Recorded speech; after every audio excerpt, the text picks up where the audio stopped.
Welcome the anointed ones. Every family has a story they tell the world, and a second one they swear no one will ever notice. Here's the uncomfortable truth most people don't like admitting out loud. Families don't just raise children, they protect systems, and whenever a system feels threatened, it doesn't hesitate to mark someone early, not loudly, not dramatically, quietly, strategically, almost politely. Which is why some of you didn't grow up feeling unsafe in the obvious way. You grew up feeling watched, like there was an invisible file with your name on it that nobody ever showed you, but everyone seemed to be updating. Psychologists have long observed that in dysfunctional family structures, roles are assigned early and rarely explained. One child becomes the peacekeeper, one becomes the golden example, and one, usually the one who notices too much, becomes the pressure valve. Studies on family systems confirm that scapegoated children often show higher awareness, stronger pattern recognition, and a lower tolerance for contradiction than their peers. In simple terms, you weren't difficult, you were inconvenient to the story. And let's be honest for a second, if families were always about love and honesty, nobody would need phrases like, "What happens in this house stays in this house."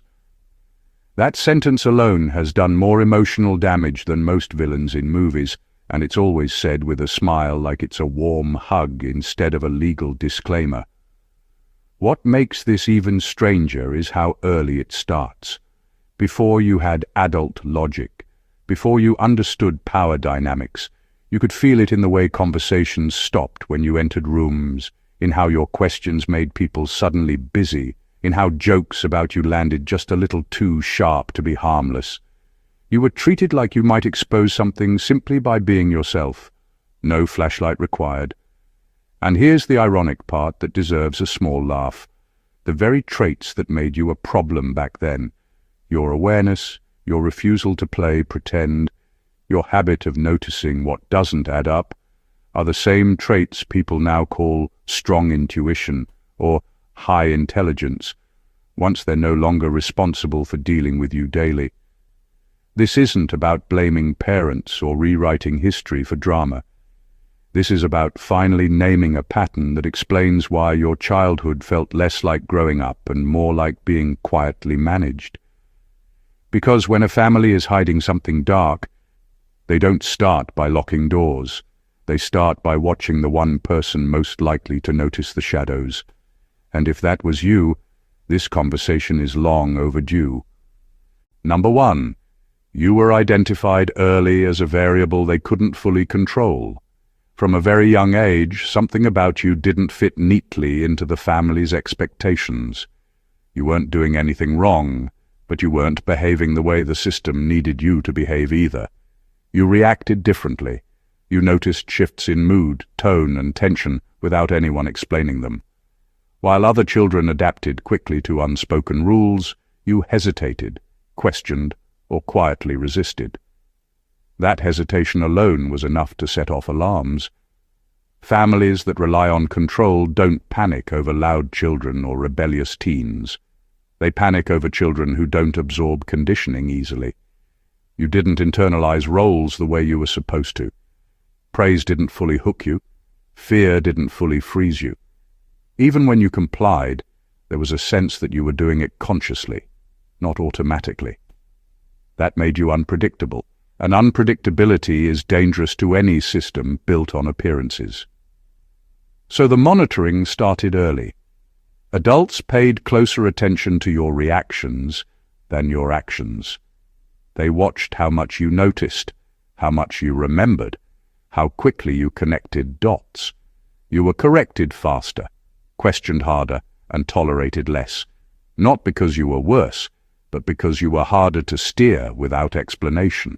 You required effort, and effort exposes intent.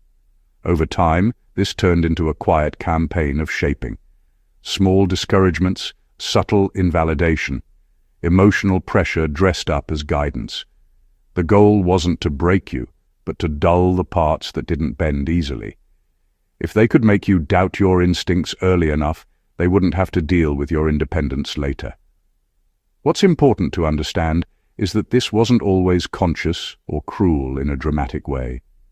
Often, it was practical. The family had a story it needed to maintain, and you were a loose thread. Loose threads don't look dangerous at first, but everyone knows they eventually unravel the whole thing. That's why you were treated like a risk before you ever caused damage. You weren't punished for what you did. You were managed for what you might become. And the irony is this: the very thing they tried to control was your ability to see clearly and act intentionally. That ability never left. It just waited until you were far enough away to use it freely. Number 2. The family didn't fear your weakness, they feared your clarity. You weren't dangerous because you were loud, aggressive, or defiant. You were dangerous because you noticed things exactly as they were. You could sense when words didn't match behavior. You felt tension before arguments happened. You picked up on favoritism, shifting alliances, and emotional dishonesty without needing anyone to spell it out. That kind of clarity unsettles people who depend on denial to stay comfortable. Most families with hidden issues survive by normalizing what isn't normal. They laugh things off, change topics, or label discomfort as overthinking. You didn't do that easily. When something felt wrong, it stayed wrong to you. You didn't smooth it over just to keep peace. Even when you stayed quiet, your awareness showed in your body language, your tone, and the way you withdrew instead of pretending everything was fine. That was enough to make others uneasy. Instead of addressing what you were noticing, the focus shifted to you. You were told you were too sensitive, too serious, too intense, or looking for problems. Not because those labels were accurate, but because they redirected attention away from the real issue. If your clarity could be framed as a flaw, then the system didn't have to change. What made this harder is that clarity can't be punished directly. You weren't breaking rules, you weren't acting out, you were simply seeing clearly. So the response became subtle. Conversations happened without you. Decisions were made and then presented as facts. Emotional reactions were dismissed or minimized. Over time, the message became clear. Noticing too much came with consequences. The irony is that clarity often comes with empathy. You understood more than people realized, which meant you also felt more. That combination made it harder for others to hide behind excuses. They couldn't fully relax around you because you were a mirror, not a participant in the performance. They didn't fear that you would fall apart. They feared that you would eventually speak plainly, act independently, and stop playing along. Your clarity threatened the unspoken agreement to keep things fine. And when clarity enters a space built on avoidance, it's not welcomed, it's targeted. Number 3, you became the emotional scapegoat because you wouldn't absorb the lie.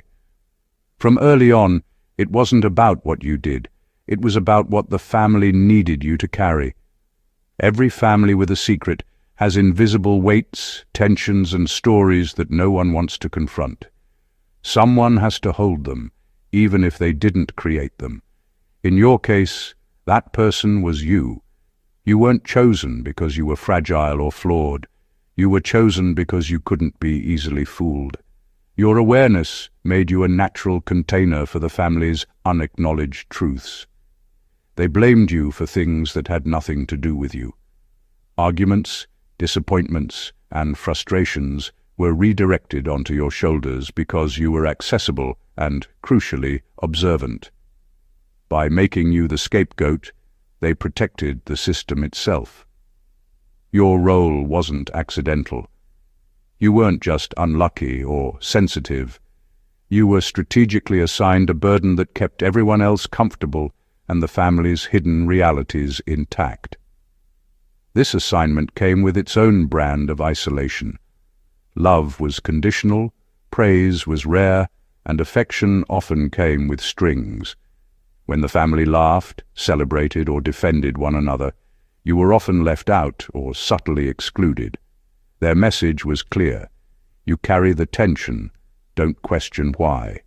And the more you resisted, the harder they pushed. They didn't need you broken, they needed you compliant, or at least distracted enough not to expose them. Scapegoating isn't always dramatic. It's quiet, persistent, and relentless.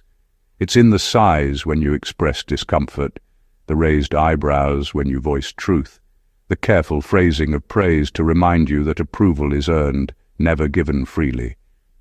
You learned early that your emotions weren't entirely yours. They were tools the family could manipulate, redirect, or dismiss to maintain appearances. The cruel brilliance of this tactic is that it made you question yourself before anyone else could. You began to doubt your perceptions, your feelings, your instincts. But here's the truth they could never change. Your instincts were correct. You weren't carrying imaginary burdens. You were the one keeping the system from completely collapsing. And while they tried to make you the problem, you were quietly the most honest part of the entire story. Number 4. Adults spoke around you instead of to you for a reason. From the earliest moments, conversations in your family were never fully open to you, not because you weren't part of the household, but because your presence threatened the narrative they wanted to control. Adults didn't always speak to you. They spoke around you. They used coded language, half-statements, or subtle references, as if your awareness might derail their carefully maintained illusions. You weren't being ignored, you were being managed. Every pause, every redirection, every "don't worry about it" was a strategic move to keep certain truths hidden while testing how much you noticed. This pattern created a unique tension. You could feel the weight of words meant for others, notice the awkward glances exchanged, and detect the unspoken undercurrents that everyone else seemed content to ignore. You weren't passive in these moments. You were absorbing, calculating, and silently measuring the distance between what was said and what was meant. Adults around you understood that if you ever connected the dots, you wouldn't just sit quietly. You might act, question, or even disrupt the story they depended on. Over time, speaking around you became habitual, and it wasn't always malicious. Some adults genuinely thought they were protecting you from information that might be confusing, dangerous, or destabilizing. But the real purpose went deeper. By filtering information and excluding you from the full truth, they maintained control over how the family story unfolded. You learned early that knowledge could be a threat in the wrong hands, and your very presence put their secrecy at risk. The result was an unspoken tension that shaped your perception of the world. You weren't simply being left out, you were being calibrated. They were watching how you processed partial truths, observing whether you'd accept them blindly or challenge them. Your reactions became a silent barometer for how far their control could extend. In essence, adults didn't speak to you because the full truth carried power they weren't ready to relinquish. That early experience left a mark. You learned to read between lines, detect inconsistencies, and recognize that silence, or speaking around someone, often tells more than words ever could. It wasn't neglect. It was containment. And in that containment, they revealed far more about themselves than they ever intended. Number 5. Adults spoke around you instead of to you for a reason. From the very beginning, you were never fully part of the conversations that mattered. Adults didn't always speak to you directly. They circled around your awareness, choosing words carefully, pausing before answering, and sometimes acting as if you weren't even there. This wasn't accidental or a sign of forgetfulness. It was deliberate. Every word left unsaid, every conversation you were excluded from, was a measure of control. They weren't protecting you. They were protecting the story they didn't want you to unravel. When you listened closely, you felt it. The half-truths, the veiled warnings, the sudden shifts in tone when you entered a room. You noticed the glances exchanged, the subtle hesitations, the small corrections, when someone almost revealed too much. You were learning a language everyone else spoke fluently, the language of concealment. And you learned it fast. That awareness, which should have been harmless curiosity, made adults tense. Your ability to pick up on inconsistencies made them nervous because you were unpredictable. They couldn't fully control what you would see or understand. The pattern wasn't always cruelly obvious. Sometimes it came wrapped in seemingly caring intentions. You're too young to understand, or it's complicated, maybe later. But behind those words was a strategy. By speaking around you, they could gauge your perception, measure your reactions, and adjust their behavior to keep the family's secrets intact. They were testing you without ever saying so, seeing whether you could be swayed, distracted, or misled. Over time, this shaped how you process information and interact with the world. You learned to read between lines, detect tension in silence, and recognize when what is left unsaid carries more weight than words themselves. That skill became a quiet armor, one that gave you insight adults around you never expected. They thought speaking around you was containment, but in reality, it was the moment they began training you to see more than they ever intended. Your awareness grew, and with it, so did your understanding of the subtle dynamics that others tried so hard to hide. Number 6.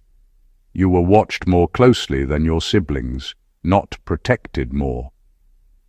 From the earliest moments, you weren't just growing up, you were under a microscope. Every word, every glance, every small action was observed with a quiet intensity that felt normal at the time but wasn't. It wasn't protection they were offering. It was control. While your siblings moved through the house with relative freedom, your behavior was tracked, measured, and sometimes judged before you even knew what had happened. They didn't need you to be perfect. They needed you to be predictable. The scrutiny wasn't always obvious. It came in small ways: a raised eyebrow, a subtle correction, a sigh when you expressed curiosity or frustration. The adults around you seemed calm, almost casual, but beneath that calm was calculation. They were assessing how much you noticed, how fast you learned, and how likely you were to disrupt the family narrative. They weren't watching to guide you. They were watching to understand the threat you posed simply by existing as someone who could see more than they wanted to be seen. Over time, this constant observation shaped the way you moved, spoke, and even thought. Every choice, even the smallest one, became part of a silent ledger they kept. They weren't nurturing you. They were mapping you. The irony is that the more you grew, the more that scrutiny increased, not decreased. The more capable you became, the more unpredictable you were to them, and the more carefully they had to watch. This relentless observation wasn't punishment, but it carried its own weight. You learned to anticipate moods, to measure responses, to decode silence. You became hyper-aware, not because you wanted to, but because the environment demanded it. And that awareness became your hidden advantage, even if at the time it felt like anxiety or pressure. You weren't protected more than anyone else. You were considered too significant to leave unchecked. They watched because they feared what you might discover or reveal. They watched because your clarity and potential threatened the illusions they relied on, and the very act of observing you so closely revealed more about their secrets than any conversation ever could. Number 7. Discipline was used as correction, not guidance. In your household, rules rarely existed to teach you how to navigate the world. They existed to keep you in line. Discipline wasn't about helping you understand cause and effect or shaping character. It was about controlling the unpredictable, the aware, the child who noticed too much and asked too many questions. The consequences you faced weren't proportional to mistakes. They were proportional to the threat your independence represented. Every punishment, no matter how small, was a lesson in compliance, not morality. You learned quickly that the goal wasn't fairness. One day, a misstep could be overlooked. The next, the same misstep could be met with outrage. The inconsistency wasn't random, it was strategic. It taught you to question yourself, to measure your actions, and to second-guess your instincts. Obedience wasn't optional, it was survival. And over time, you realized that no matter how well you followed the rules, the standard was constantly shifting. You weren't being corrected, you were being tested. This approach left its mark. You became hyper-aware of boundaries, both stated and unstated, and you developed an instinct for reading the moods and expectations of others. What they called discipline was really a subtle form of training. It shaped not just your behavior, but your perception of power, authority, and fairness. It taught you that appearances matter more than truth, and compliance matters more than understanding. And yet, there was a strange, hidden lesson beneath it all. You learned resilience. You learned to navigate systems built to suppress you without losing yourself entirely. You discovered how to endure scrutiny, manage expectation, and maintain clarity even when surrounded by manipulation. While the discipline wasn't meant to guide you toward growth, it unintentionally forged a capacity for awareness and adaptability that few people develop naturally. Discipline in your family was never about shaping the best version of you. It was about shaping the version they could manage. The irony is that the very attempts to control and correct you only strengthened your ability to see clearly, resist quietly, and emerge intact. And that is a truth they could never fully anticipate. Number 8. You were blamed for conflicts that existed before you could speak. From the very beginning, the family had a system in place where accountability was never applied where it belonged. Problems, tensions, and disputes didn't just appear. They had a history, a pattern, a source, but someone had to carry the blame, and that someone became you. You weren't chosen because you did anything wrong. You were chosen because you were present, aware, and most importantly, able to be molded into a convenient scapegoat. Assigning fault to a child who doesn't fully understand the stakes is the easiest way to protect the adult's secrets while keeping the family illusion intact. You quickly learned that no mistake, or even no action at all, was safe from being twisted into evidence against you. Arguments that predated your memory were suddenly your fault. Misunderstandings and unresolved grudges became ammunition to control your behavior. By placing the weight of past conflicts on you, the family maintained a narrative that allowed them to avoid facing uncomfortable truths about themselves. The blame wasn't accidental or unfair in the usual sense. It was strategic. It preserved the story they wanted everyone to believe, and you were cast as the character whose purpose was to absorb tension and deflect attention. Over time, this created a strange psychological pattern. You learned to doubt your own sense of justice, to question your memories, and to feel guilt for things you couldn't possibly have caused. You internalized the idea that your presence alone could trigger problems, and that survival meant walking carefully, speaking cautiously, and predicting how others would react. The lesson wasn't about right or wrong, it was about compliance and endurance. But the deeper truth is that the blame didn't make you weak. It made you perceptive. Being unjustly held accountable forced you to observe the mechanics of manipulation, the way narratives are spun, and the invisible levers adults pull to maintain control. You developed a sense for inconsistencies, a radar for hidden motives, and an early understanding of power dynamics that many never acquire. They tried to make you the problem, but in reality, they revealed themselves, their secrets, their strategies, and their priorities. You weren't the source of conflict, you were the clearest mirror of it, and that clarity has followed you ever since. Number 9. Your intuition made adults uncomfortable because it exposed timing. From a very early age, your awareness of the world wasn't ordinary. It was precise, almost surgical. You noticed patterns, shifts in mood, and unspoken tensions before anyone else did. That ability, which should have been celebrated, made the adults around you uneasy. Your intuition didn't just pick up on what was happening, it picked up on when it was happening. You sensed the build-up before conflicts, the hesitation before lies were spoken, the subtle signs that something wasn't being told. Timing is everything in manipulation, and you were noticing it. That made you a problem. Adults don't get uncomfortable when children are unaware. They get uncomfortable when children are aware, especially when that awareness comes early. You didn't just see events, you saw sequences. You could tell when a conversation was being staged, when emotions were performative, and when someone was hiding a truth they didn't want you to find.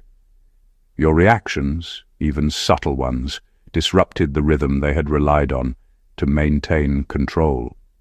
You weren't loud or confrontational, but your presence alone introduced an element of unpredictability into their system. This made your environment subtly tense. Praise and affection were often calculated, withdrawal and correction carefully timed, all to throw you off balance and make you doubt your own perceptions. They tried to manipulate your intuition, but the harder they worked, the clearer it became that you were not easily fooled. They couldn't change the fact that your internal clock noticed when things were out of alignment. Over time, this constant attunement to timing became your hidden power. You learned to anticipate moods, detect falsehoods, and recognize patterns before they fully unfolded. While they saw it as a threat, it actually gave you an extraordinary advantage, a deeper understanding of people, motives, and systems. What made them uncomfortable became your edge. They feared that your intuition would expose what they had carefully hidden for years, and in doing so, you developed a clarity that would follow you long after their scrutiny ended. Your awareness of timing wasn't a flaw, it was your survival tool, your early warning system, and ultimately your most unrecognized strength. Number 10. Emotional support was inconsistent to keep you off balance. In your family, love and care weren't steady. They were conditional, unpredictable, and strategic. Some days you were celebrated, hugged, and praised as if everything you did was remarkable. Other days, the same actions were met with indifference, criticism, or subtle disapproval. This inconsistency wasn't accidental. It was a method. By giving emotional support sporadically, the adults around you ensured that you never fully trusted your own judgment about relationships or fairness. You learned early that stability wasn't a guarantee, and that emotional reactions could be weaponized or withdrawn at any moment. This unpredictability had a hidden purpose. It kept you uncertain, constantly testing your boundaries and subtly training you to seek approval rather than act freely. When care was extended, it felt earned, like a reward for compliance. When it was withheld, it felt like punishment, even when no rule had been broken. Over time, this emotional seesaw created an environment where you were hyper-aware of moods, timing, and unspoken expectations. You weren't just navigating your own feelings. You were constantly monitoring the feelings of those around you, learning to anticipate what would trigger praise or withdrawal. The result was a finely tuned sense of observation, but also a lingering sense of instability. You became sensitive not just to what people said, but to what they didn't say, what they avoided, and the subtle signals that indicated whether affection would be given or taken away. That awareness made you highly perceptive, but it also trained you to doubt consistency in any system of care. The inconsistency wasn't about you personally, it was about control. By keeping your emotional landscape unstable, they maintained leverage over your reactions, decisions, and even your sense of self-worth. Ironically, what they intended as a way to control you became a source of strength. You learned to read people deeply, detect hidden motives, and protect your own emotional truth even when external validation was unreliable. While inconsistent support was meant to confuse and contain you, it honed your ability to navigate complexity, recognize patterns, and survive environments that were anything but safe. The instability wasn't weakness. It was training disguised as neglect, and it shaped your resilience in ways that would follow you for a lifetime. Number 11.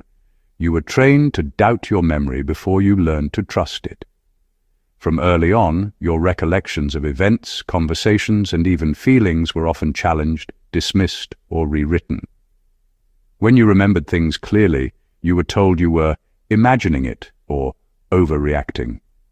When you recounted experiences honestly, you were met with corrections that didn't match what you had observed. Over time, this repeated undermining wasn't just frustrating, it was intentional. It created a subtle pattern of self-doubt, a quiet conditioning that made you question the reliability of your own mind. You weren't being confused by accident, you were being trained to defer to the family narrative. This kind of manipulation is powerful because it attacks the one thing you can't easily verify externally: your memory. When someone repeatedly tells you that your perspective is flawed, even in small ways, it accumulates. You begin second-guessing your instincts, replaying conversations in your mind to see if you got it wrong, and hesitating before trusting what you know to be true. The family doesn't need to lie outright. They just need to introduce doubt. The more you question yourself, the more predictable and manageable you become. The consequences were far-reaching. Doubting your memory affected your confidence, your voice, and your willingness to assert truth. You learned to pause, to reevaluate, to anticipate how adults would respond before speaking.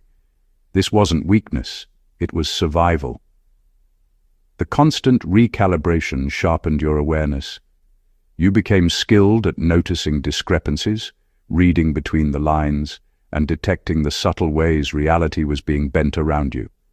What they intended as control inadvertently built a mental radar that few people develop naturally. And the irony is striking. The very effort to make you uncertain didn't erase your clarity. It refined it. By the time you could step back and observe patterns as an adult, you could see the full system in operation. Every time they tried to make you question your memory, they were teaching you to look closer, think deeper, and discern truth amidst manipulation. You weren't losing trust in yourself. You were being conditioned to test it against reality, and that skill became one of your greatest hidden strengths. Number 12. Your achievements were downplayed because independence breaks leverage. From early on, any success you had was never fully celebrated. If you got good grades, it was expected. If you excelled at a skill, it was lucky, or not that impressive. If you stood out, your uniqueness was minimized or criticized. This wasn't about fairness or humility. It was about control. Your family system relied on keeping you contained, and independence threatened that containment. The moment you proved capable of thinking, acting, or succeeding on your own terms, the leverage they had over you began to slip. Downplaying achievements serves a subtle but powerful purpose. It communicates that your progress isn't entirely your own, that success isn't worthy of recognition unless it fits their narrative. By doing this, they preserved the illusion that you were still under their authority, still dependent, and still malleable. Any confidence or momentum you gained became subject to revision, reassessment, or subtle discouragement. Compliments were rare, conditional, or overshadowed by criticism. In essence, your wins weren't allowed to exist in their pure form. They were filtered through the lens of control. Over time, this constant reframing shapes how you view accomplishment. You start questioning whether your effort truly matters, whether your talents are legitimate, or whether recognition is ever authentic. That self-doubt, is exactly what the system relies on.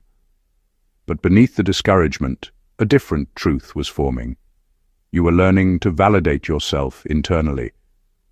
You didn't need their approval to recognize your own capabilities, and that awareness quietly eroded their control. The irony is that the very act of downplaying you sharpened your independence. Every minimized success became fuel for self-reliance. You developed resilience and determination not in spite of their behavior, but because of it. The attempt to keep you dependent and small only revealed that your power and autonomy could not be contained. By trying to rewrite your achievements, they unknowingly trained you to measure your value by your own standards. What they feared most wasn't arrogance or rebellion. It was that you would eventually realize your true worth, fully independent of their approval, and there was nothing they could do to stop it. Number 13. You were discouraged from speaking outside the family for a reason. From early on, there was an invisible boundary drawn around you. Conversations with friends, teachers, or even distant relatives were subtly and sometimes overtly limited. The message was clear: what happens in this house stays in this house. It wasn't about protection from the outside world. It was about protecting the family's narrative. Your voice, sharp and aware as it was, carried the potential to expose truths they had carefully hidden. By discouraging you from speaking outward, they controlled not just what you knew, but what others could know through you. This discouragement often came disguised as concern. Don't share too much. It's complicated. Or, you wouldn't understand if you told anyone. Each phrase reinforced the idea that the family story was sacrosanct and that your input was dangerous. The effect was subtle but profound. You internalized the belief that speaking up could have consequences, that your perspective was unsafe, and that discretion was survival. Over time, this trained you to filter your words, hesitate before sharing, and weigh the impact of every disclosure, even the harmless ones. The restriction wasn't only about secrecy, it was about control and leverage. The more contained your communication, the easier it was to maintain authority, manipulate perception, and keep the family system intact. Your insights, observations, and instincts were potentially destabilizing. They knew that once you shared what you saw, their carefully constructed illusions would begin to crumble. By keeping you quiet, they preserved appearances, and by keeping you uncertain, they maintained dominance over your autonomy. Ironically, what was meant to silence you often strengthened your discernment. You became attuned to what could be dangerous to reveal, and learned to navigate complex dynamics with subtlety. You developed a quiet awareness of timing, discretion, and influence, skills that gave you a hidden advantage over those who underestimated your perception.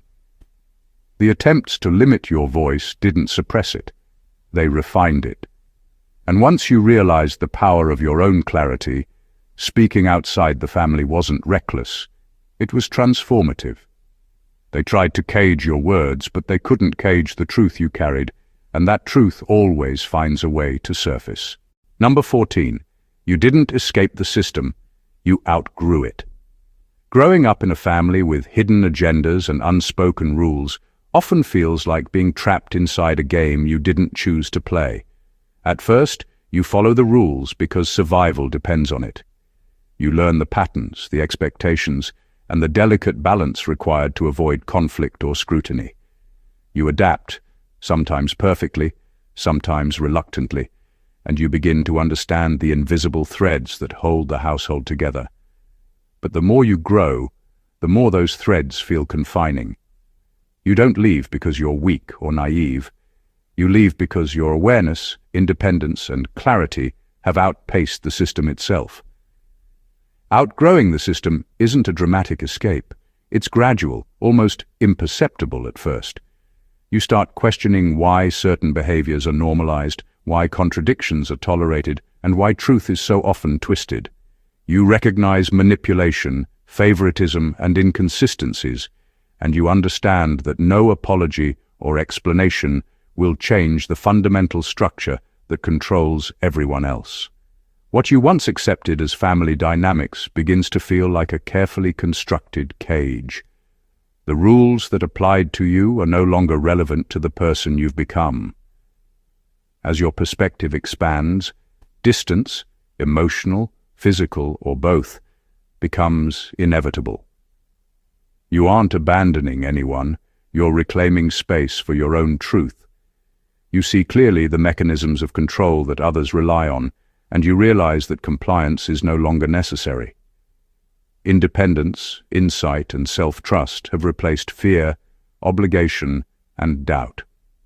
The system loses power not because it is defeated, but because you are no longer a participant in its game. The irony is that outgrowing the system often reveals it in full for the first time. Once you step back, the patterns, manipulations, and secrets become obvious, and you can finally see who was shaping whom. What seemed oppressive becomes instructive. You carry the lessons, the awareness, and the clarity forward, but the cage no longer defines your movement. You don't escape. It's simply that the structure can no longer contain the person you have become, and nothing inside that old system has the power to pull you back in. Conclusion: what becomes clear when you step back and look at the full picture is that your childhood wasn't just a series of isolated moments of confusion, pain, or frustration. It was a carefully orchestrated environment designed to shape, test, and contain you without ever fully revealing its purpose.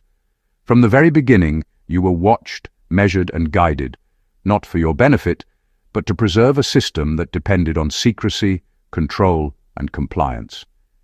Every subtle correction, every inconsistent show of affection, every misdirection was part of a pattern meant to keep you off balance, while the adults around you maintained their narrative.